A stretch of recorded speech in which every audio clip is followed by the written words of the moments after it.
এই পৃথিবীতে যত দামি জিনিস আছে, যত দামি অলংকার আছে আমাদের, তার থেকে সবথেকে দামি হচ্ছে আমাদের চরিত্র, আমাদের সম্মান। নিজের চরিত্রকে সৎ রাখা এবং নিজের সম্মানকে ধরে রাখার চেষ্টা করুন। সম্মান অনেক দামি, হারিয়ে গেলে ফিরে পাওয়া যায় না।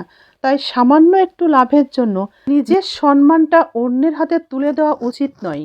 প্রিয় মানুষের কাছ থেকে পাওয়া সবথেকে দামি যে উপহার, প্রিয় মানুষের কাছ থেকে 1000 টাকার দামি উপহারের চাইতে প্রিয় মানুষের কাছ থেকে পাওয়া যত্ন, ভালোবাসা, সম্মান, একটুখানি সময় একজন ভালোবাসার মানুষের জন্য সবথেকে দামি উপহার, সবথেকে বড় উপহার।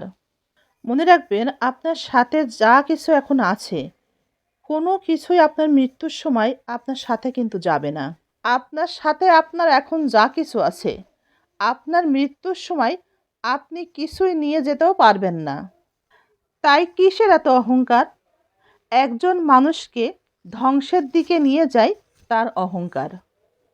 একজন ব্যক্তি যখন মান, যশ, অর্থ এই 3টি বিষয় অর্জন করে, তখন তার অহংকার হয়ে যায়। মানুষকে মানুষ বলে আর গ্রাহ্য করে না।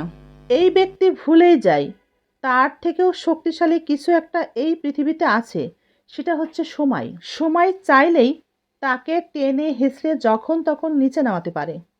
কথাটি ভীষণ সত্য, জানেন? যদি ভালো কাউকে বাসতে হয়, তাহলে পাথরের মতো শক্ত যাদের মন, তাদেরকেই ভালোবাসা উচিত। পাথরের মতো শক্ত যাদের মন, তাদেরকেই ভালোবাসার চেষ্টা করা উচিত।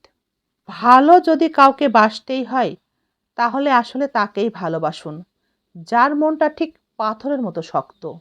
ভালোবেসে যদি কেউ সেই পাথরে ফুল ফোটাতে পারে, যদি ফুল ফোটাতে পারে, তাহলে সেই ফুল শুধুমাত্র তার জন্যই ফোটে এবং তার জন্যে শোভা বর্ধন করে।